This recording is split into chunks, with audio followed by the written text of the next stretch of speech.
우리 함께 하나님의 말씀 히브리서 3장 13절에 있는 말씀을 함께 보도록 하겠습니다. 오직 오늘이라 일컫는 동안에 매일 피차 권면하여 너희 중에 누구든지 죄의 유혹으로 완고하게 되지 않도록 하라. 아멘. 우리 한 구절 더 보겠습니다. 시편 96편 2절에 있는 말씀입니다. 여호와께 노래하여 그의 이름을 송축하며 그의 구원을 날마다 전파할지어다. 아멘. 오늘 성경 본문에서는 우리에게 죄의 유혹을 이겨야 한다라고 말씀하고 계시고 그의 구원을 전파하라라고 명령하셨습니다. 이 두 가지 명령 가운데 공통적으로 들어있는 한 단어는 바로 오늘입니다. 오늘. 이 말은 무슨 말이냐면 day by day입니다.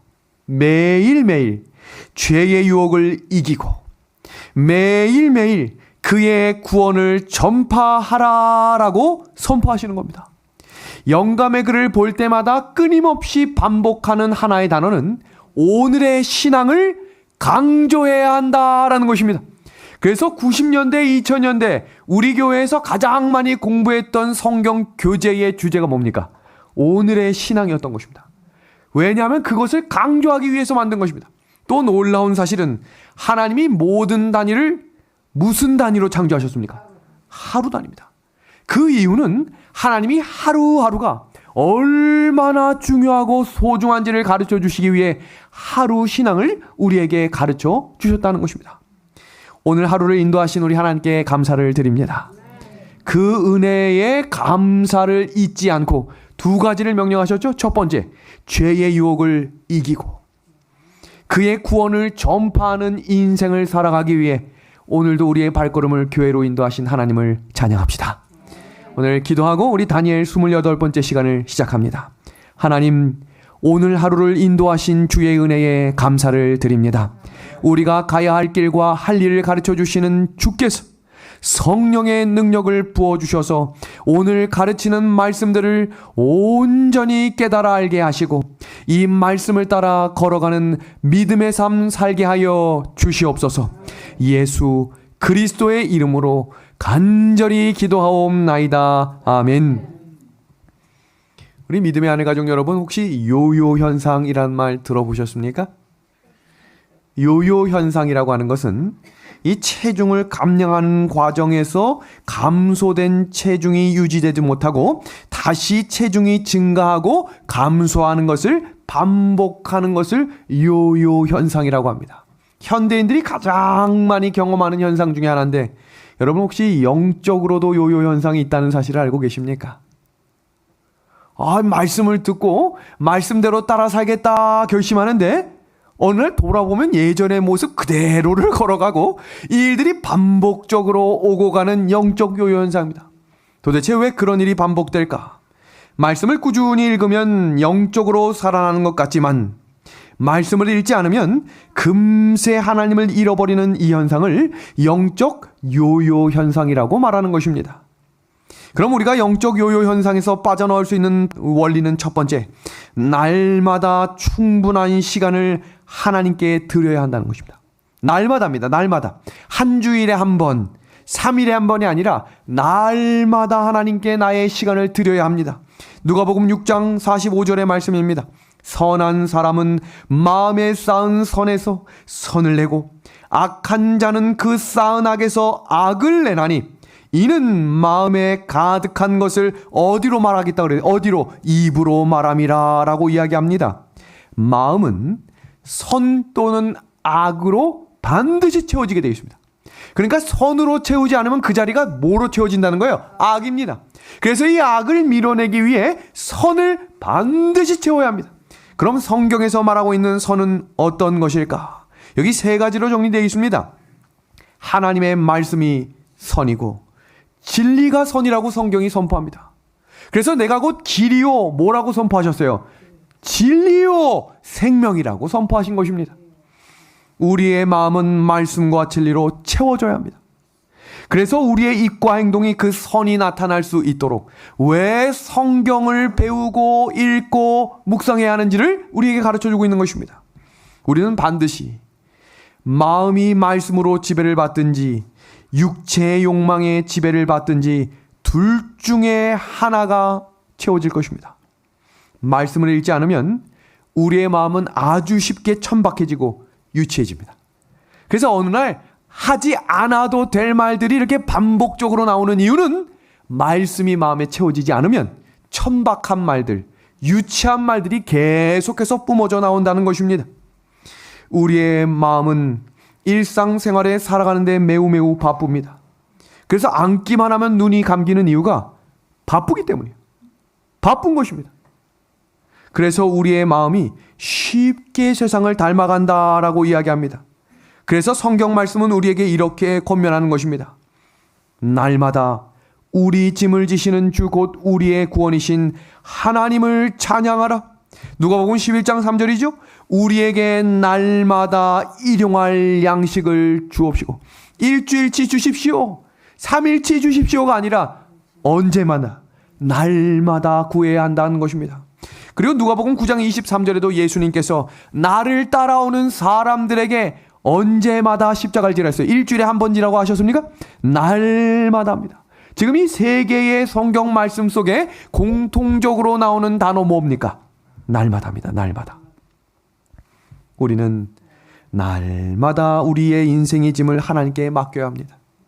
그래야 하나님께서 나의 공급자가 되심을 기억함으로 우리에게 일용할 양식을 언제마다 달라고 기도하는 거예요? 날마다 달라고 기도하는 것입니다. 그 사람들이 날마다 나를 부인하는 사람이 되는 것입니다. 이런 질문들을 제가 받았어요. 목사님, 사람들이 교회는 정말 열심히 다니는데 왜 성경을 읽지 않을까요? 여기에 계신 분들 중에 오늘 성경 읽으신 분들 아멘 합시다. 방송으로 듣는 분들 오늘 성경 읽은 분들 아멘 합시다 하면 아차 하는 분들도 있을 수 있어요. 한 주간을 성경 읽으신 분, 우리 개신교회에서 성경을 얼마나 자주 얼마나 많은 사람들이 읽는가를 연구한 리서치를 얼마 전에 발표했는데 전 교인 중에 약 16%만, 그러니까 1.6명, 10명 중 1.6명만 날마다 규칙적으로 성경을 읽는다라고 고백했습니다. 이건 무슨 말인가? 교회 안에 성경을 규칙적으로 읽는 사람이 많지 않다는 것입니다. 말씀을 읽지 않으면 영적으로 죽는다는 것을 인식하고 살지 않기 때문에 성경을 읽지 않는 것입니다. 두 번째는 하나님께 영광을 돌리려면 말씀이 필요함을 이해하지 못하기 때문에 입으로는 아멘을 하지만 하나님께 영광을 돌리는 삶이 무엇인지를 성경을 읽지 않으면 깨닫지 못한다는 사실을 미처 알지 못한다는 것입니다.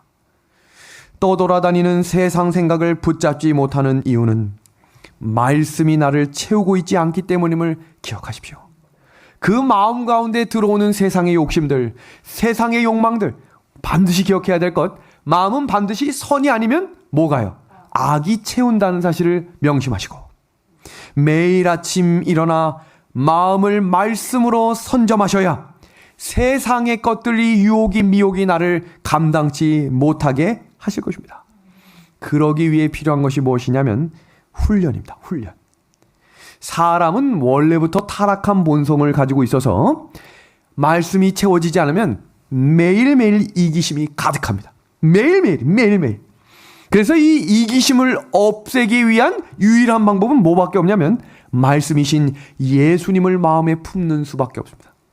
그래서 오늘 성경 말씀은 우리에게 이렇게 권면하고 있는 것입니다. 망령되고 허탄한 신화를 버리고 경건에 이르도록 내 자신을 뭐하라고 이야기했습니까? 연단. 이 쉬운 성경에는 연습하라 라고 이야기했습니다. 한 번으로 될 수 있지 않기 때문에 연습하라 라고 이야기하는 것입니다. 육체의 연단은 약간의 유익이 있으나 경건은 범사에 유익하니 금생과 내생의 약속이 있느니라 라고 선포하고 있습니다. 영감의 글입니다. 아침마다 그대 자신을 하나님께 바치라. 그리고 이 일을 그대의 첫째로 할 일을 삼으라. 또한 기도하기를 오 주여 나를 받으사 온전히 당신의 것으로 삼으소서. 나는 나의 모든 계획을 당신의 발 앞에 놓나이다. 오늘 나를 당신의 일에 써 주옵소서.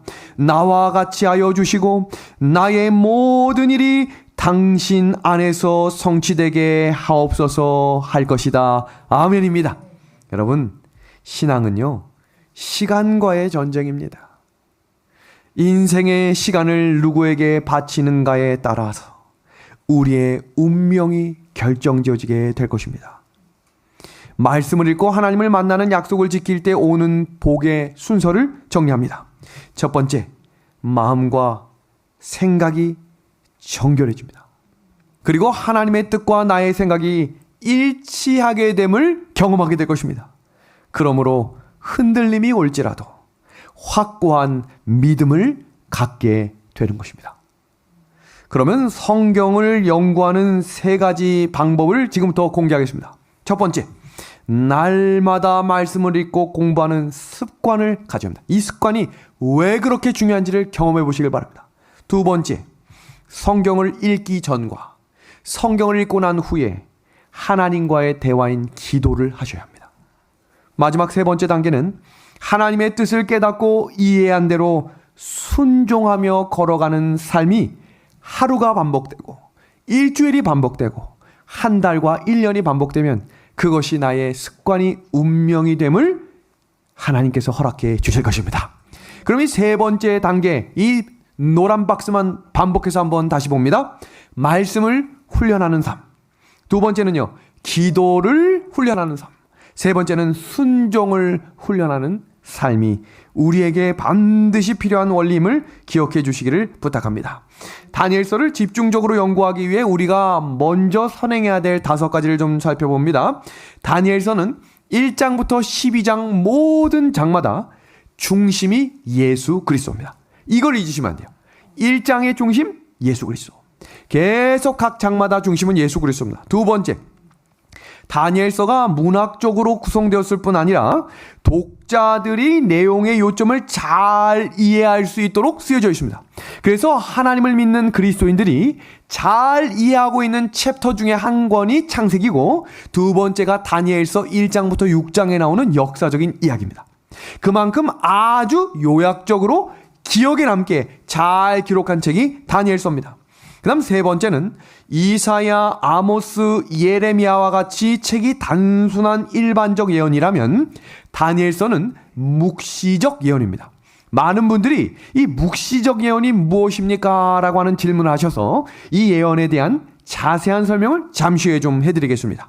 다니엘서에 나오는 시기적 예언은 압축된 기간으로 쓰여졌기 때문에 1일을 1년 원칙으로 한다는 것을 저희가 아주 상세하게 공부를 했습니다. 다섯 번째는 다니엘서는 예언적 정보만 전달하는 것이 아니라 오늘 현실적 신앙을 위한 값진 교훈도 포함하고 있습니다. 그럼 세 번째 말씀드렸던 묵시적 예언은 무엇인가? 자, 그 내용을 이해하시기 위해 이 그림을 한번 봐주시기 바랍니다. 이 그림을 보면 많은 분들이 요나서라고 하면 뭘 가장 인상적으로 생각하고 계시면 큰 물고기 이렇게 생각합니다. 근데 요나서의 핵심은 큰 물고기가 핵심이 아니에요. 물고기 뱃속에 들어갔다 살아나왔다, 이건 핵심이 아닙니다. 그럼 정말적인 핵심이 무엇이냐? 요나가 약속의 땅에 들어가 예언의 말씀을 선포하는 장면이 요나서의 주제예요. 뭐라고 선포하는지 볼까요?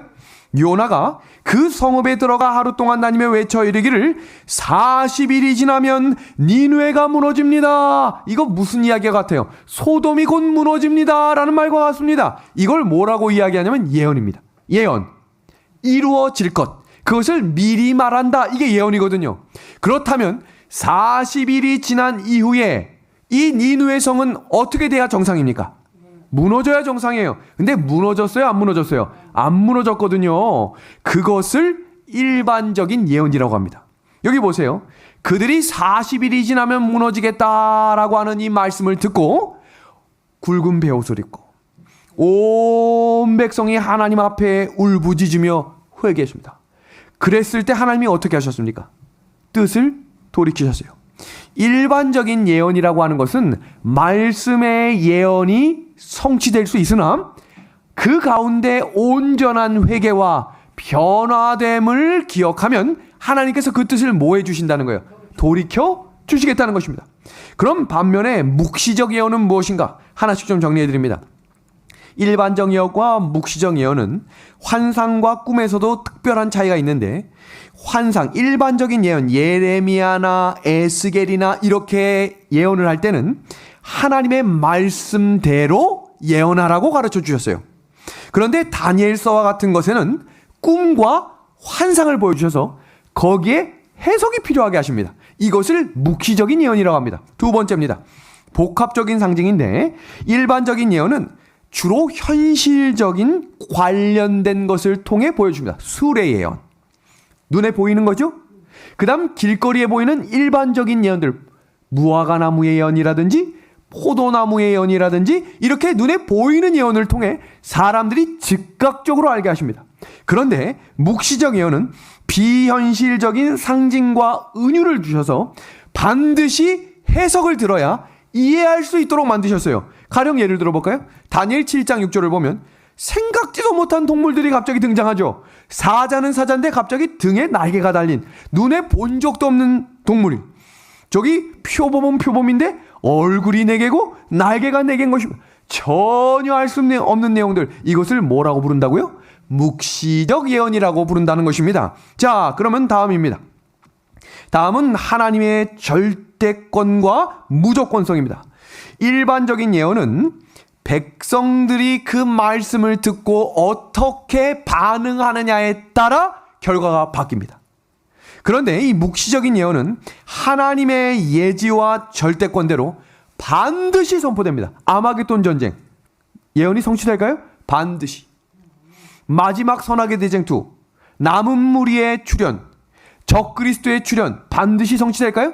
이것은 상황과 환경에 상관없이 반드시 이루어지는 하나님의 주권적 절대성을 소개합니다. 이것을 무슨 예언이라 부른다고요? 묵시적 예언이라고 부릅니다. 정리되셨습니까? 네, 우리 질문하신 우리 집사님들도 이 내용을 좀 정확히 이해해 주시기를 부탁합니다.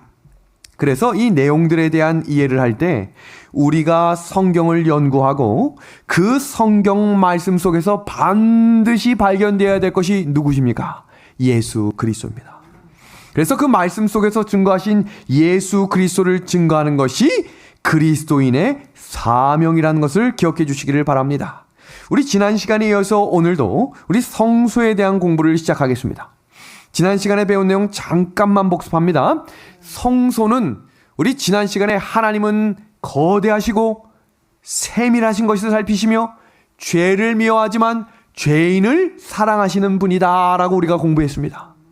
근데 이 성소를 만드시는 하나님은 매우 세세하고 치밀하게 질서정연하게 만드셨다라고 설명하면서 성전 안에는 사람의 생각이 하나도 들어가지 않았다라는 설명을 하면서 구원에는 사람의 행동과 생각이 개입될 수 없음을 말씀드리며 가인의 다른 제사, 나답과 아비후의 다른 부를 소개해 드렸습니다.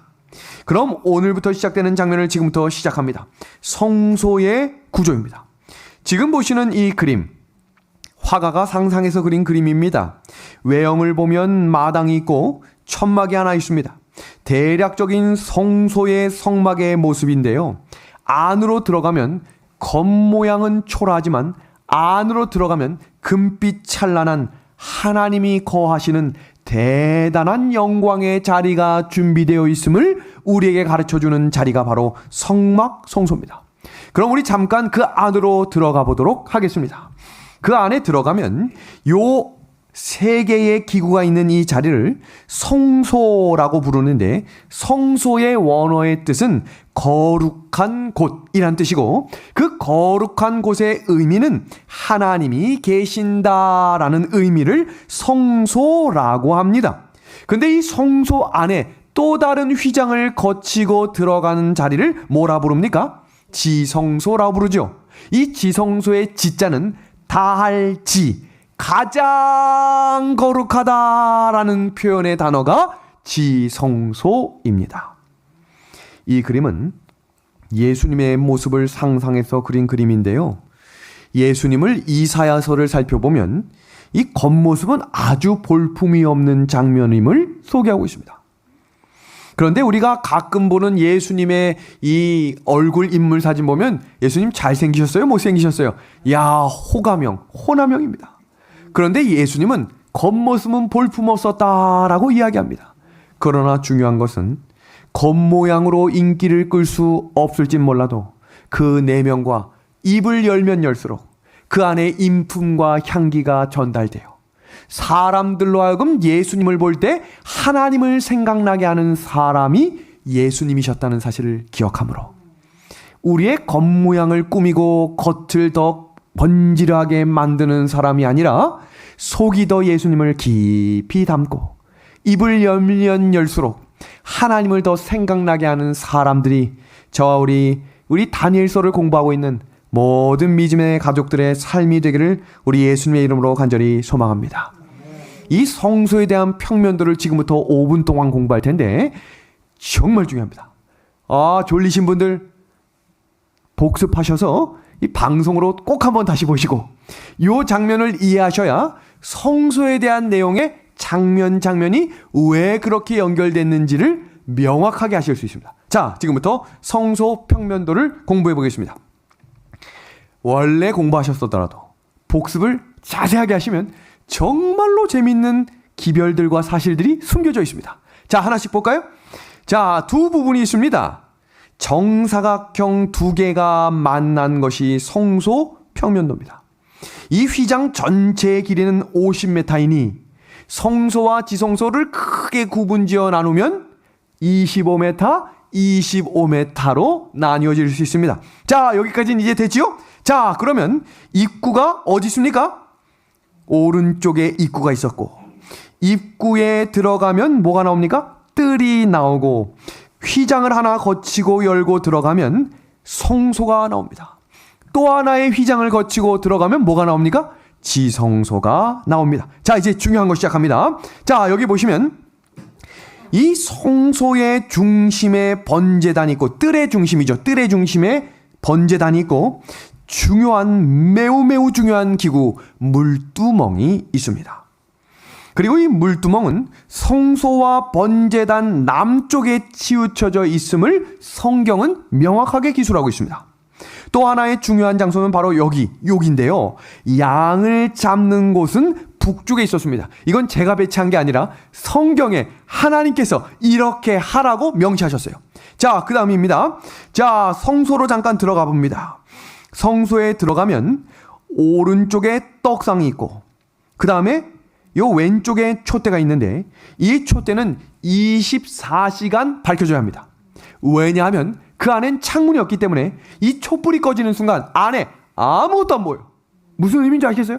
그래서 이 촛불은 24시간 켜져 있어야 합니다. 다음입니다. 그리고 향단이 있었습니다. 이 향단을 거쳐서 지나가면 지성소가 나오는데 이 지성소의 정중앙에 위치되어 있는 것이 법궤였고 이곳에는 지금 불빛이 있어요, 없어요? 이 전성소에는 촛불로 그 안을 밝혔지만 생각해 보세요. 천막 안이 어둡습니다. 근데 여기를 살펴보면 무슨 빛으로? 쉐키나. 하나님의 영광의 빛이 밝혀진 것입니다. 지금처럼 여기 들어오면서 전기 딱 켜면 딱 이게 아니고요. 반드시 불이 밝혀져야 되는데 성소는 무슨 빛으로? 촛대의 빛으로. 지성소는 누구의 빛으로? 영광, 하나님의 쉐키나, 하나님의 임재의 빛으로 빛이 났습니다. 그래서 이 세 부분을 나누면 다음과 같습니다. 계속해서 주목하셔야 됩니다. 신학적 용어로 살펴보면 이 뜰이 있는 장소를 칭의라고 부릅니다. 뭐를 해결하는 자리일까요? 죄를 해결하는 것입니다. 성소에서 여러 기구들을 상징하는 것이 칭의된 사람이 어떻게 하나님과 함께 교제하며 살 수 있는가, 이것이 떡상, 향단, 촛대입니다. 그러니까 뭐를 해결하고 들어와야 되는 거예요? 죄를 해결한 사람만이 성소로 들어갈 수 있음을 소개하는 단어가 칭의입니다. 사실은 여기서부터 포기할 수 있기 때문에 한 번 더 마음을 가다듬고 하나님께 지혜와 영감을 주시기를 기도하며 계속해서 나가도록 하겠습니다. 자, 그 다음에 이 안으로 들어가는 이 성소의 과정을 성화의 과정이라고 하는데, 죄를 해결하고 죄가 해결된 상태에서 하나님과 교제하는 삶을 살아가는 백성들의 삶을 성화의 삶이라고 부르는 거예요. 그러니까 변화가 됐다라고 표현하지만 여전히 안으로부터 나오는 본능적인 죄들이 해결돼야 안 돼요. 그러니까 매일매일 주시는 떡을 날마다 먹어야겠지요. 날마다 향연이 올라가야 되는 기도의 향연이 끊어지면 안 되겠지요. 성령의 기름을 부음받은 사람들이 되어야 이 걸음을 멈추지 않는다라고 표현하는 단어가 성화입니다. 자, 여기까지 이해되셨죠? 자, 그러면 이제는 그 휘장을 거치고 언약궤의 곳으로 들어갑니다. 여기서 중요한 것은 지금 우리의 모습을 가지고 지성소에 들어가면 아무도 살 수 없어요. 왜 그런가?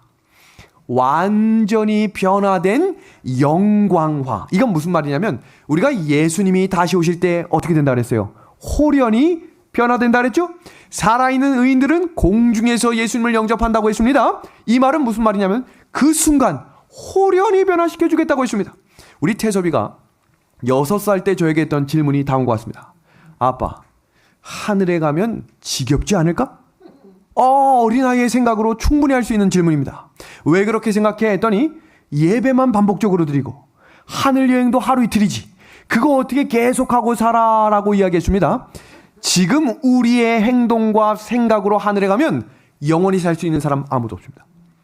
우리가 하늘로 가는 순간 하나님이 우리의 마음과 우리의 몸을 완전히 원래의 모습으로 변화시켜 주겠다 그랬어요.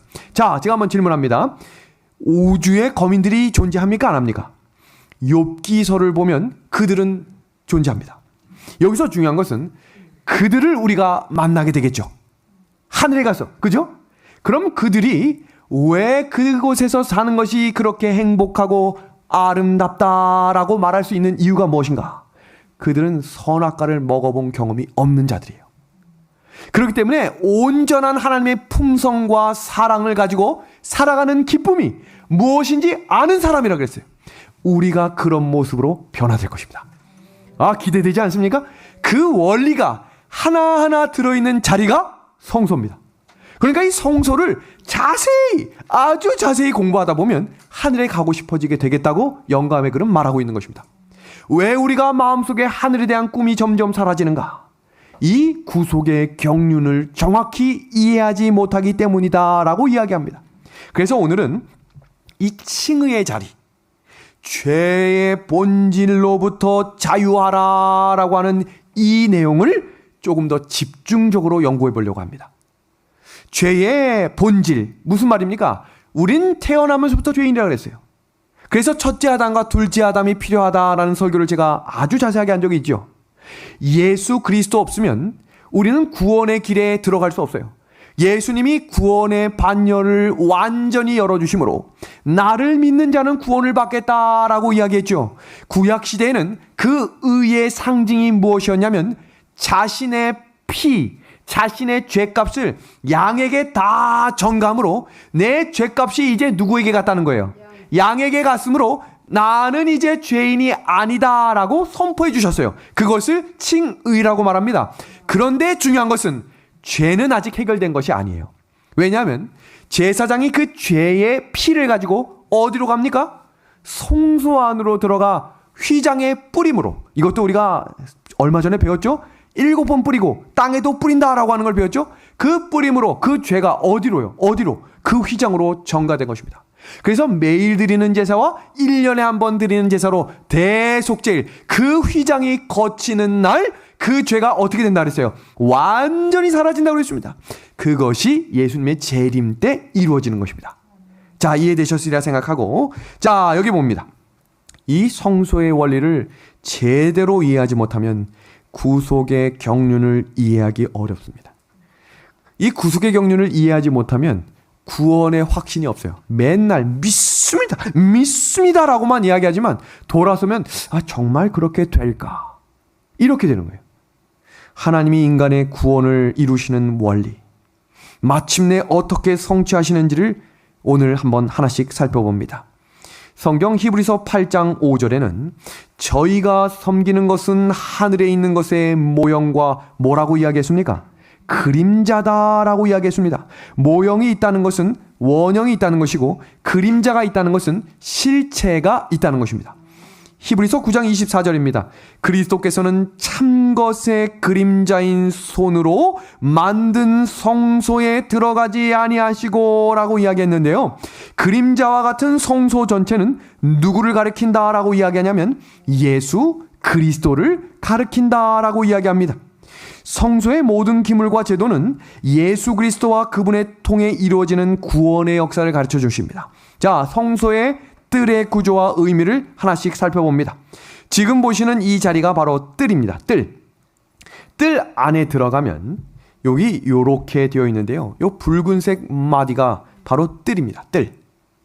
이 뜰에 지금 보시는 여기가 바로 번제단이고 요것이 물두멍이고 요 위에 북쪽에 있는 곳이 양 잡는 곳입니다. 성막 전체를 성소라고도 하고 두 칸의 한쪽을 성소라고도 합니다. 자, 그럼 우리가 뜰을 공부했죠? 그럼 우리가 여기 성소도 한번 보도록 하겠습니다. 이 성소 안에 들어가서 하나씩 다시 한번 기물들을 살펴봅니다.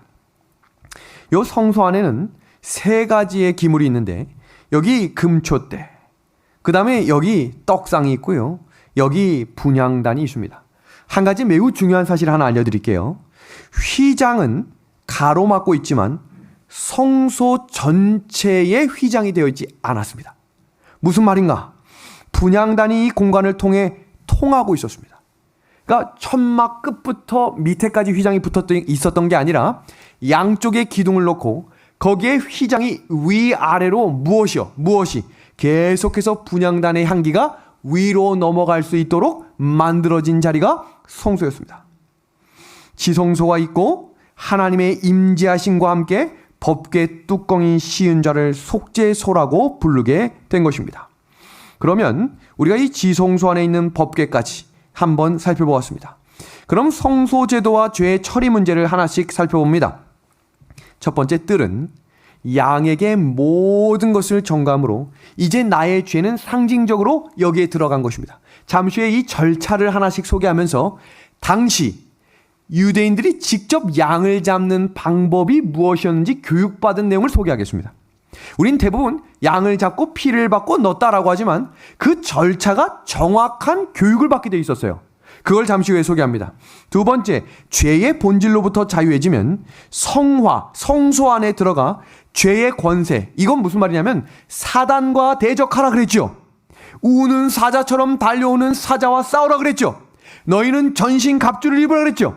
구원의 투구, 진리의 신, 하나님께서 주시는 영적 전신갑주를 입는 자리가 성소의 세 개의 기물의 의미입니다.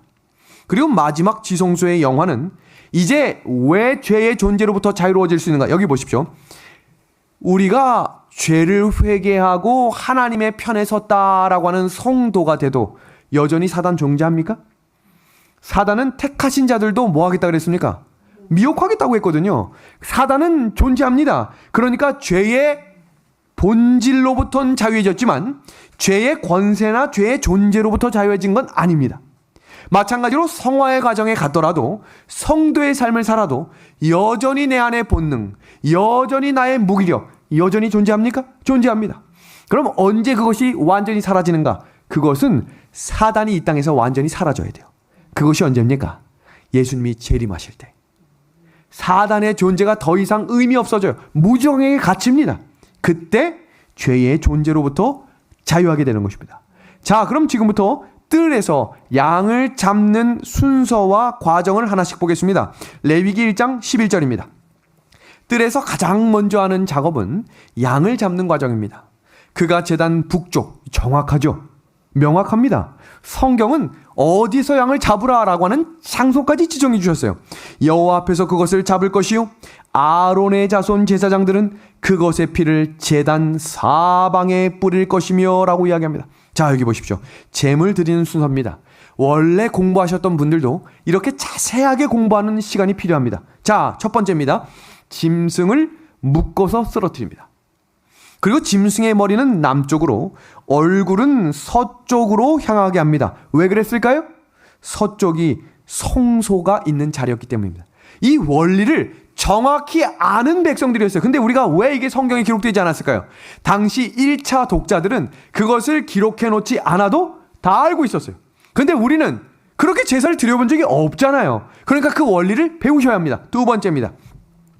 죄인은 손을 뿔과 뿔 사이에 얹고 몸을 맡기면서 자신의 특정한 죄를 하나님께 고백하게 했습니다. 여기서 중요한 것은 하나님 모든 죄를 용서해 주십시오, 이렇게 기도하는 것은 회개의 기도가 아니에요. 정확하고 명확하게 내 죄가 무엇인지, 그 사람의 마음을 왜 힘들게 했고 내가 왜 그 물건에 손을 댔는지를 명확하게 회개해야 용서하신다 그랬어요. 그래서 우리는 때때로 긴 시간이 지난 죄들이 기억나지 않을 수 있죠?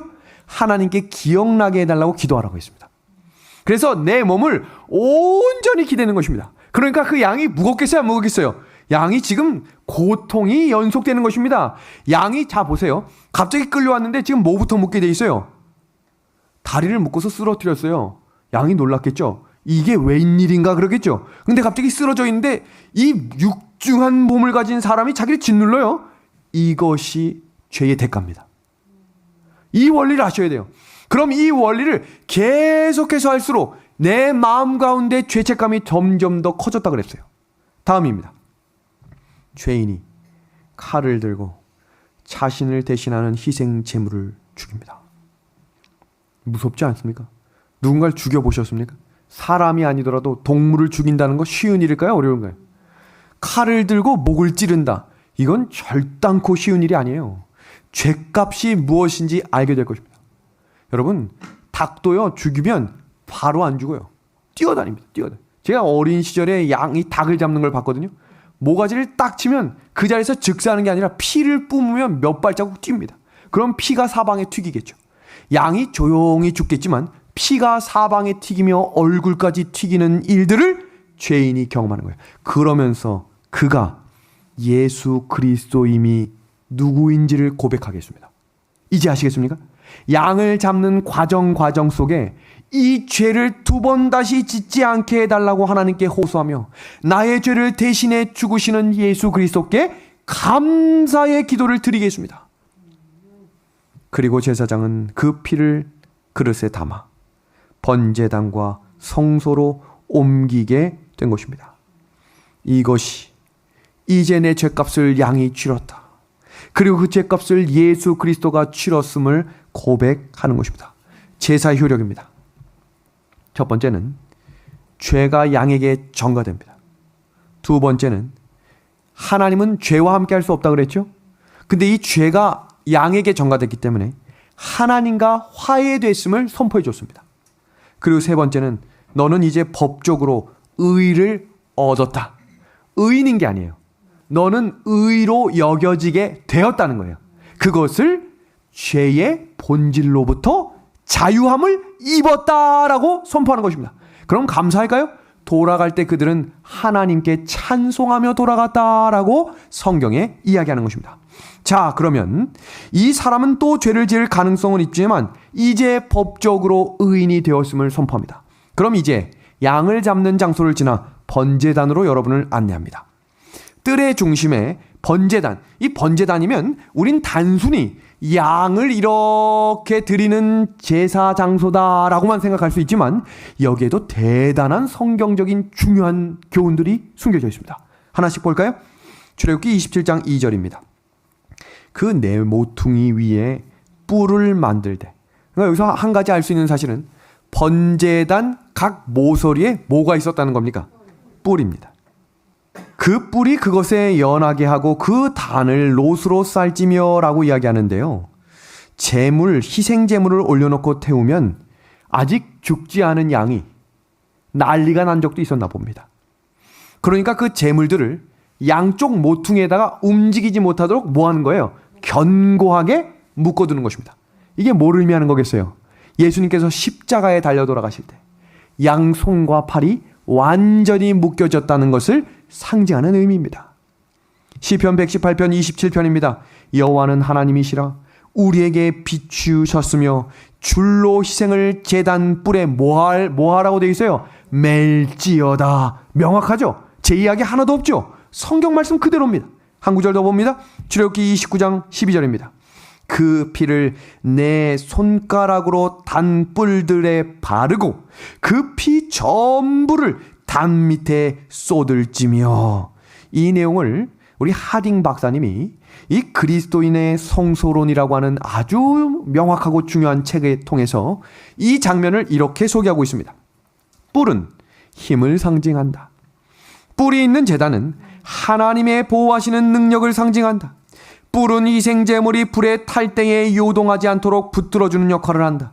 참되신 희생제물 곧 하나님의 어린 양께서 구속의 사명을 완수하시기 위해 십자가의 제단 위에 놓이셨을 때 그 제물을 붙들어 주신 것은 하나님의 힘이었다. 아멘입니다.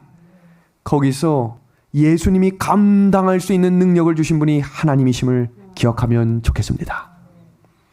예수님께서 완전히 그 일을 다 이루실 수 있었던 은혜를 우리에게도 허락해 주시기를 간절히 소망합니다. 여기 번제단을 정리합니다. 여기요, 번제단을 태울 때 나무를 길거리에서 주워다 태웠겠습니까?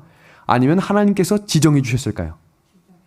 그럼 무슨 나무로 태우신지 혹시 알고 계십니까? 여기 공개하겠습니다. 도대체 어떤 나무일까? 제물을 태우는 나무는 주로 무화과 나무를 사용했습니다. 무화과 나무 언제 나옵니까? 예수님이 재림을 비유하실 때도 무화과 나무 비유하셨죠? 자, 또 하나의 비유. 아담과 하와가 죄를 지고 난 다음에 뭐를 엮어서 옷을 만들었습니까? 무화과 잎입니다. 왜 그러셨을까? 그 원리를 봅니다. 하와가 범죄한 후 치마를 만들 때 무화과 잎을 사용했던 그 이유는 자기의 행위로, 자기 의로 죄를 해결하려고 하는 인간의 무모한 시도를 가리키고 있습니다. 그러나 예수님께서는 그 무성한 무화과 나무 잎을 저주하셨음을 기억하십시오. 잎만 무성했던 무화과 나무는 인간의 허세와 위선과 외식을 상징합니다.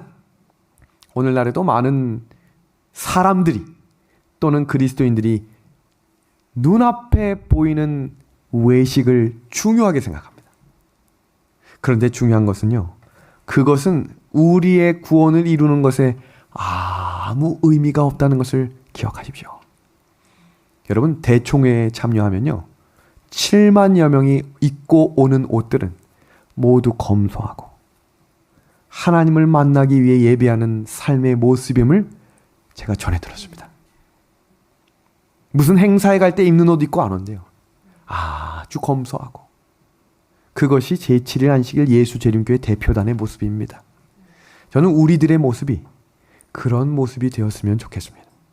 썩어 없어질 무화과 나무의 잎에 옷을 내려놓고 하나님께서 입혀주시는 의의 옷을 입는 우리 믿음의 백성들이 되기를 간절히 소망합니다. 이 의미는 인간의 노력과 공로로 죄를 해결하고자 하는 무모한 노력을 중단하고 인간의 허세와 위선과 외식을 하나님의 불로 태워버리고 겸비하고 순결하는 내면에 충실한 백성이 되는 자리가 번제단으로 태우는 자리임을 기억하셔야 합니다. 다음은 물두멍입니다. 물두멍의 위치는 출애굽기 40장 7절을 보면 또 물두멍을 회막과 단 사이에 놓고 그 속에 물을 담으라 라고 이야기했습니다. 열왕기상 7장 39절에 전 우편 동남에는 그 바다를 두었더라 라고 이야기하는데 이 바다가 바로 물두멍입니다. 출애굽기 38장 8절입니다. 물두멍과 받침의 재료입니다. 그가 노수로 물두멍을 만들고 그 받침도 노수로 하였으니 곧 회막문에서 수종드는 여인들의 거울로 만들었더라. 여기 왜 하필이면 여인들의 거울로 만들었을까요? 여인이 중요한 것이 아니라 거울이 중요한 것입니다. 거울은 기능이 뭡니까? 오늘 하루 지내면서 거울 보셨습니까? 아침에 눈을 뜨자마자 거울 보십니까? 거울을 보는 이유가 뭐예요? 나를 비춤으로 나에게 있는 잘못된 것이 무엇인지를 보여주는 자리가 바로 물두멍 앞이었습니다. 오늘날 수많은 문제들이 해결되지 않는 이유는 자신의 상태를 정확히 모르기 때문입니다. 문제가 생기면 자꾸 남 탓을 합니다. 가정에 부부싸움이 나도 저 사람 탓, 자녀와의 문제가 생겨도 이 사람 탓, 뭐든지 문제가 생길 때마다 우리는 내 탓이요 라는 말 대신 저 사람 탓이요 라는 말을 하지만, 성소에 와서 물두멍을 앞에 선 모든 사람들은 내가 어떤 존재인지를 알게 하셨습니다. 우리가 교회에 와서도 말씀 앞에서도 내 자신이 누구인지를 알아야 예수님이 필요한 존재임을 무릎 꿇고 기도하게 될 것입니다. 그래서 예수 그리스도가 우리의 거울임을 이야기하고 있는 것입니다. 여기 물두멍을 씻는 장면 보겠습니다. 출애굽기 30장 19절과 21절입니다. 아론과 그 아들들이 그 두멍에서 수족을 씻되 이와 같이 그들이 그 수족을 씻어 죽기를 면할지니 이는 그와 그 자손이 대대로 영원히 지킬 규례니라. 아멘. 수족입니다. 손과 발을 씻게 하셨습니다. 하나님께 나아갈 때 반드시 필요한 것은 청결과 정결과, 이 의미를 성경 신학적 용어로는 침례를 받으라 라고 선포하고 있는 것입니다. 베드로전서 3장 21절입니다. 물은 예수 그리스도의 부활하심으로 말미암아 이제 너희를 구원하는 표니 곧 침례라. 육체의 더러운 것을 제하여 버림이 아니요 오직 선한 양심이 하나님을 향하여 찾아가는 것이라. 아멘. 지금 저희가 공부하고 있는 자리가 바로 뜰입니다. 그럼 그 뜰의 3요소가 무엇인가 정리합니다. 첫 번째, 희생 제물이 흘리는 피가 있는 자리입니다. 두 번째, 제물을 태우는 불이 있는 자리입니다. 세 번째, 수족을 씻는 물입니다. 여기서 우리가 매일매일 날마다 뜰에서 죄를 속량하시는 예수님 안에서 거듭남을 경험하지 못하면 우리는 약속된 성소에 들어갈 수 없는 죄인임을 기억해야 합니다. 그래서 우리는 예수님의 피와 제물을 태우는 성령의 불과 우리를 깨끗게 하는 성령으로 거듭나는 일들을 날마다 경험할 수 있어야 합니다. 여러분, 성경에는 구약시대와 신약시대에만 있었던 일들이 있고 사라진 것이 있어요. 그리고 지금까지 이어져 내려오는 것들이 있습니다. 그 원리를 좀 하나씩 봅니다. 성경에 나오는 제도들과 상징과 표상과 의식과 예식이 범죄 이전에 있었던 것은 가정제도입니다. 그리고 안식일 제도가 있었습니다. 근데 범죄 이후에는 제사제도가 그리고 토지제도가 새롭게 생겨납니다. 이 원리를 잘 이해하셔야 합니다. 그리고 성경에 사용되는 상징과 표상은 가죽옷, 양, 뱀, 여자의 후손 등을 사용합니다. 그리고 의식과 예식 등을 보면 성만찬 예식과 침례 예식들이 있습니다. 그럼 지금 구약시대부터 지금까지 전해져 내려오는 유일한 몇 가지가 있는데 그것은 가족제도, 그리고 안식일 제도, 그리고 성만찬 예식과 침례 예식입니다. 제사제도와 토지제도는 다 역사 속으로 사라졌습니다. 그렇다면 오늘 우리가 살필 이 뜰에서 있는 물두멍의 침례 예식은 어떤 것을 의미하는가 한번 살피겠습니다. 물과 피는 생명의 근원입니다. 사람은 이 두 가지가 없으면 살아갈 수 없어요. 그래서 성경 창세기 1장 1절과 2절에 보면 성경의 가르침에서 이 물과 피가 생명의 근원임을 소개하며 이렇게 소개합니다. 태초에 하나님이 천지를 창조하시니라. 땅이 혼돈하고 공허하며 흑암이 깊음 위에 있고 하나님의 영은 수면 위에 운행하시니라. 뭐가 시작되는 거예요? 생명이 시작되는 것입니다. 지구가 혼돈 상태에 있었지만 그것이 물로 덮여 있었다는 것입니다. 자, 노아 홍수 당시에도 노아가 완전히 홍수 당시에 다 죄악 세상이 물에 잠겼다가 어떻게 된 겁니까? 다시 태어났습니다. 이것을 성경 주석에서는 지구도 침례를 받은 것이다 라고 소개하고 있는 것입니다. 출애굽 당시에 이스라엘 백성들이 열지양을 끝으로 이제 다 함께 건너갔던 하나의 강이 있었지요. 그곳을 홍해라고 부릅니다. 성경 고린도전서 10장 1절에서 2절을 보면 이들이 침례를 받았다고 했습니다. 우리 조상들이 다 구름 아래 있고 바다 가운데로 지나며 모세에게 속하여 다 구름과 바다에서 뭘 받았다고 되어 있어요? 침례입니다. 사람이 출생할 때도 뭐에 휩싸여 있습니까? 양수, 뭡니까? 물입니다. 그것을 터치고 나와 새롭게 새 생명을 얻는 것을 생명의 시작이라고 하죠. 침례의 의미는 다음과 같습니다. 예수님과 함께 죽는 것입니다. 그리고 예수님이 장사되었던 것처럼 잠시 호흡을 멈춥니다. 그리고 예수님이 부활하신 것처럼 다시 일어나는 것입니다. 이것을 그림으로 좀 소개하겠습니다. 예수님이 갈라디아서 2장 20절에 죽으셨습니다. 그래서 이제는 사도 바울이 뭐라고 설명합니까? 내가 사는 것이 아니다. 내 안에 누가 사는 거라고 이야기해요? 예수 그리스도가 사는 것이다 라고 이야기합니다. 고린도후서 5장 14절에도 모든 사람은 죽어야 한다. 그래서 기독교 신앙의 시작은 죽음으로 시작됩니다. 다 죽어야 하는 것입니다. 그러나 이 죽어 장사되었던 예수님이 3일간 멈췄던 것처럼 우리가 침례를 받을 때 한 3초간 호흡을 멈추죠? 완전히 죽는 것을 상징하는 것입니다. 그리고 예수님이 부활하여 새로운 피조물이 되셨던 것처럼 우리도 다시 태어나 예수님 안에 물과 성령으로 거듭나는 이 원리를 침례라고 말하는 것입니다. 여기 침례와 거듭남의 원리를 소개하며 오늘 말씀을 총정리합니다. 사람이 태어나죠. 그럼 어디를 향해 전진합니까? 이제 생명을 얻고 영원히 살기 위해 전진합니까? 아니면 죽으러 전진하는 겁니까? 사람은 태어나면서부터 이제 무덤을 향해 걸어가는 것입니다. 이것은 잘못된 길이지요. 예수님께서 우리에게 사망하라고 생명을 주신 게 아닙니다. 그래서 성령을 경험하고 만나는 순간 고린도전서 12장 3절은 이렇게 우리에게 말합니다. 성령의 도움 없이는 아무도 예수는 주님이시다라고 고백할 수 있다 없다? 없다라는 것입니다. 지금까지 30년, 40년, 50년을 예수님 없이도 살아갈 수 있어요. 근데 어디를 향해 걸어가는 거예요? 사망입니다. 그런데 이제 사람의 방향이 정반대로 바뀌는 것입니다. 생명으로 다시 전진해 나가는 것입니다. 그것을 사도행전 2장 38절은 베드로가 이렇게 소개합니다. 베드로가 이르되 너희가 회개하여 각각 예수 그리스도의 이름으로 무엇을 받고 침례를 받고 죄 사함을 받으라. 그리하면 성령의 선물을 받으리니 아멘입니다. 이 원리가 우리에게 필요합니다. 오늘 이 원리를 믿음으로 전진하는 돌아오는 우리 귀한 예배일에 하나님 안에서 거듭나는 놀라운 축복을 경험하게 될 것입니다.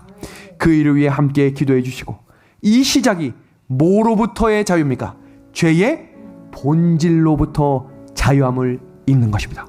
그래서 우리는 이 시작과 이 세레모니 하나님의 축복이 하나님 안에서 놀라운 은혜와 축복이 되기를 함께 기도해 주시며 우리도 날마다 물과 성령의 침례를 받는 저와 우리 믿음의 한 해 가족들이 되길 소망하며 그러므로 새로운 피조물이라고 선포하시는 하나님 안에서 물두멍의 깨끗함을 매일매일 경험하시는 우리 믿음의 가족들이 되길 소망하며 오늘 말씀을 줄이겠습니다.